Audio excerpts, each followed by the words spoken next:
నమస్కారం, చెప్పండి. విజయ్ గారు, అస్థిన బాట పట్టారు నేతలంతా. ఒక్కొక్కరిది ఒక్కొక్క రీజను.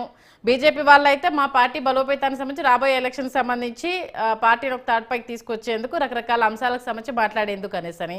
కాంగ్రెస్ వచ్చేసి రాష్ట్ర అభివృద్ధి కోసము కేంద్ర మంత్రుల్ని అలాగే ప్రధానాన్ని కలిసి దానికి సంబంధించి అని అంటున్నారు. మరి బీఆర్ఎస్ వెళ్ళడానికి రీజను కేటీఆర్ అరెస్ట్ నేపథ్యంలో అక్కడి నుంచి లేదో హామీ తీసుకోవడానికే ప్రస్తుతము ఆయన అస్థిన బాట పట్టారు. లగచర్ల ఇన్సిడెంట్కి సంబంధించి కేటీఆర్ అరెస్ట్ తప్పదు, దాన్ని తప్పించుకునేందుకే కేంద్రంతో అంటకాగడానికి వెళ్తున్నారు అనేసి అన్న వాదన తెర మీద తీసుకొస్తున్నారు. ఏమంటారు? చూడండి, తెలంగాణకు ఈ పరిస్థితి, తెలంగాణ అస్తిత్వం దెబ్బతింటుంది అప్పుడే. ఇక ఢిల్లీ గుజరాత్ వాళ్ళ మాట వినాలి, ఢిల్లీ వాళ్ళ మాట వినాలి.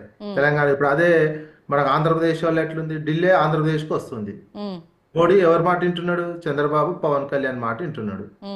తెలంగాణ చేసుకున్న పుణ్యం ఇట్లనే ఉన్నది అనిపిస్తుంటది. తెలంగాణ బాధలుగా, తెలంగాణ వాళ్ళంగా పక్క వాళ్ళని చూసి ఇప్పుడు మా తెలంగాణ నవ్వుల పాలు అయిపోయింది 10 ఏళ్లకే అన్నట్టు మనకు తెలిసిపోతుంది. సింపుల్ ఎగ్జాంపుల్ అండి, ఢిల్లీ అమరావతి మాట వింటుందా, ఢిల్లీ మాట అమరావతి వింటుందా తెలిసిపోయింది. చంద్రబాబు పవన్ కళ్యాణ్ ఆదేశిస్తున్నారు. మన దయవల్ల 16 మంది గెలిచారు 2 పార్టీల నుంచి. ఊరికే ఢిల్లీ కురకాలి. ముఖ్యమంత్రి గారు అయితే 28 సార్లు పోయిండు ఇప్పటికి. బీజేపీ వాళ్ళు అంటే బీజేపీ కంటే ఎక్కువ వెళ్ళిపోయిండు ముఖ్యమంత్రి గారు. బీజేపీ వాళ్ళు ఆనే ఉంటారు.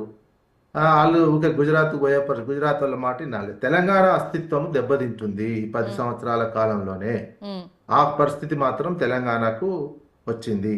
ఇప్పుడు ఉన్నటువంటి విషయాలు, కాంగ్రెస్ అయినా బీజేపీ అయినా జాతీయ పార్టీలు కదా. ఆంధ్రప్రదేశ్కి నిధులు ఎన్ని పోయినాయి, తెలంగాణకి ఎందుకు రావట్లేవు? 8 ఎంపీలు. పోలవరానికి సంబంధించినటువంటి దాంట్లో డయాఫ్రామ్ వాళ్ళు కూలిపోయిందండి. కూలిపోయిన జాతీయ ప్రాజెక్టు కూలిపోయిన దానికి కూడా మళ్ళీ డబ్బులు ఇట్లా బాగుంది, ఇట్లా డబ్బులు ఇచ్చేస్తున్నారు కేంద్రం. తెలంగాణకు కనీసం కాళేశ్వరం జాతీయ హోదా ఇవ్వట్లేరు, పాలమూరు రంగారెడ్డికి ఇవ్వట్లేరు, మెట్రో రైలుకి ఏమన్నా ఇస్తలేరు, ఇంకేది ఏమన్నా ప్రాజెక్టు ఏమంటే ఇస్తలేరు. ఉన్న రాజ్యాంగబద్ధంగా చట్టబద్ధంగా రావాల్సినటువంటి నిధులు తప్ప తెలంగాణకు అదనంగా ఒక్క పైసా లేదు. కాళేశ్వరం విషయాల్లో అవకతవకలే జరుగుతున్నాయి. దానికి సంబంధించి ఎలాంటి ఇష్యూస్ నడుస్తున్నాయో చూస్తున్నాము. ఇప్పుడు మరి జాతీయ హోదా గురించి మాట్లాడడం కరెక్టే అంటారా? ఇప్పుడు పోలవరం ఏటీఎం అని ప్రధానమంత్రి చెప్పిపోయి మళ్ళీ డబ్బులు ఇస్తుండు. ఏటీఎం లో డబ్బులు వేస్తుంది ఎవరు మరి? ఓకే, ప్రధానమంత్రి వేస్తున్నాడు అండి. ఏటీఎం చంద్రబాబు నాయుడుకు ఏటీఎం లాగా పోలవరం ఉపయోగపడుతుంది అన్నాడు ప్రధానమంత్రి మోడీ గారే. మరి ఇప్పుడు అదే ప్రధానమంత్రి మోడీ గారు ఎందుకు డబ్బులు కూలిపోయిన దానికి డబ్బులు ఎందుకు ఇచ్చిండు? ఏటీఎంలు ఇచ్చేసి ఏటీఎం నుంచి తీసుకొని మళ్ళీ ఈయనకి అందిస్తున్నా, అది లేదు అన్నటువంటిది రాజకీయంగా సపోర్ట్ చేస్తున్నారు. దాంతో భయపడి వేస్తున్నాడు. ఏటీఎంలో డబ్బులు వేస్తామని ఈయన తీసుకుంటా ఉన్నాడు. బ్యాంకు లాగా ఉపయోగపడ్డది. ఎందుకు? ఎంపీల పవర్ ఉంది. ఇక్కడ ఏమైంది? ఎంపీలు పోయి కాలు ముక్తుండ్రి, చెప్పులు మోస్తుండ్రి, మొత్తం ఢిల్లీలో సాగిల పడిపోయారు 2 పార్టీలు. మరి బయట విన్నదానికి ఇప్పుడు విజయ్ గారు మాట్లాడుతున్నానికి చాలా తేడా ఉంది. ఎందుకంటే బీఆర్ఎస్ బీజేపీ ఒక్కటే అన్న వాదనను బలంగా వినిపిస్తున్నారు. ఇప్పుడు అరెస్ట్ నేపథ్యంలో అరెస్ట్ ఆపేందుకే ప్రధానితో భేటీ కాబోతున్నారు, వెనకాల లోపాయికారు ఒప్పందాలు జరగబోతున్నాయి అన్న వాదన వినిపించే ప్రయత్నం చేస్తున్నారు. మీరేమో కంప్లీట్ గా బీజేపీకి బీఆర్ఎస్ అగెనిస్ట్ గానే ఉందన్న వాదన మీరు తెర మీద తీసుకొస్తున్నారు.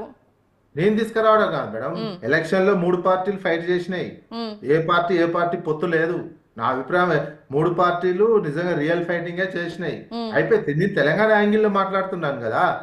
తెలంగాణ యాంగిల్లో తెలంగాణ పౌరుడుగా తెలంగాణ వాదము, తెలంగాణ అస్తిత్వం ఉన్నట్టు వాళ్ళే శాసించాలని కోరుకుంటా నేను. ఎవరో ఢిల్లీ ఆయన ఆదేశించాలి, గుజరాత్ వాళ్ళు ఆదేశిస్తే మనం పాటించాలి ఉండదుగా. మనం ఆదేశించాలి, ఢిల్లీ వాళ్ళు పాటించాలి, అట్లుండాలి కదా. అంటే ఏపీలో ఒకలాగా ఇక్కడ ఒకలాగా అంతేనా? ఏమంటారు? ఏపీలో ఒకలాగా తెలంగాణలో ఒకలాగా నడుస్తుంది అంతే. ఇప్పుడు కన్నడబడేది స్వచ్ఛం కళ్ళ ముందు కనిపిస్తుంది కదా.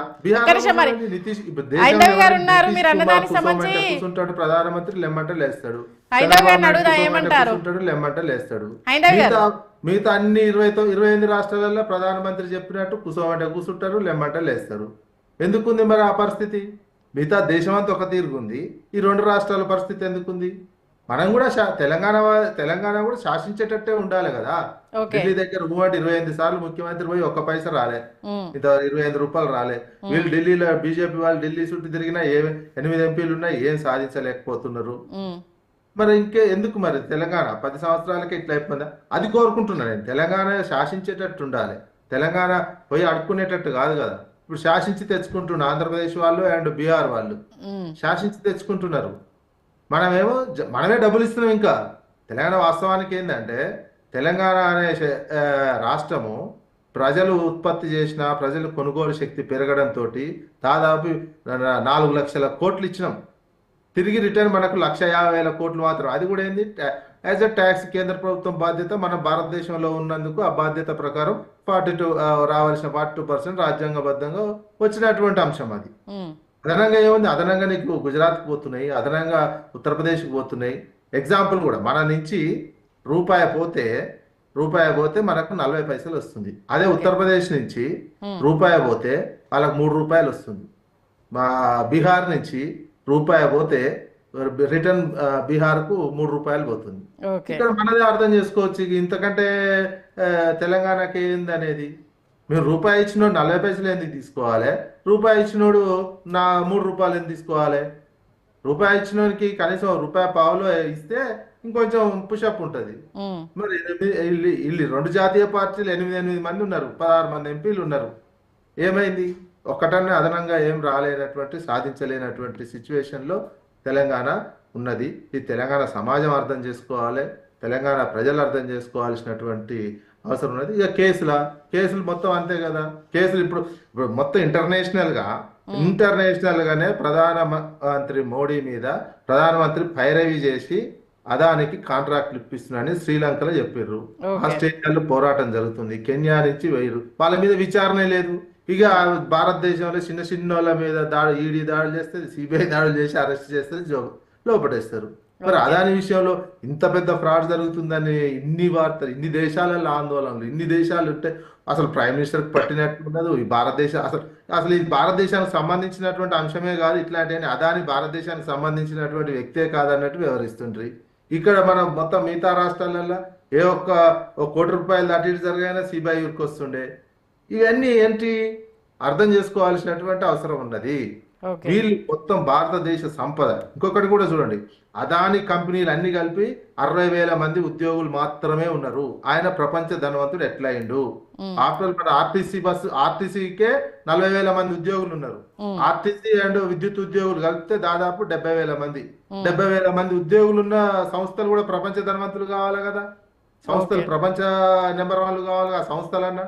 ఉమ్, మరి 60,000 మంది ఉన్నటువంటి అదాని సంస్థలు ప్రపంచ ధనవంతుడు ఎట్లయిండు? ఇంకా టాటా ఉంది. టాటా దాదాపు భారతదేశంలో 12 లక్షల మంది ఆ, భారతీయులకు ఉద్యోగాలు ఇచ్చింది. ఆ టాటా కంపెనీ కూడా ప్రపంచ ధనవంతులలో లేదు. ఆ సంస్థ వాళ్ళు కూడా ఎంత ఏంది భారతదేశ అంటే విజయ్ గారు, సంపదను టాటా అనేది చారిటీ కింద ఉంటుంది కదా దాన్ని. మరి అదే ఉమ్, చారిటీ ఉన్న 12 లక్షల మంది ఎంప్లాయీస్ అండి. ఓకే. టాటా గ్రూప్ లో పనిచేసేది 12 లక్షల మంది ఉద్యోగులు. ఎంత ప్రొడక్షన్ చేస్తుంది అనుకోవాలి మనం. మరి అదాని ఏం చేయ ప్రొడక్షన్ లేదు. 60,000 మంది ఉద్యోగులతోటి ప్రపంచ ధనవంతుడు అయిందంటే ఇక అర్థం కాదు. మోసం కాకపోతే ఏముందండి? మరి ఆయన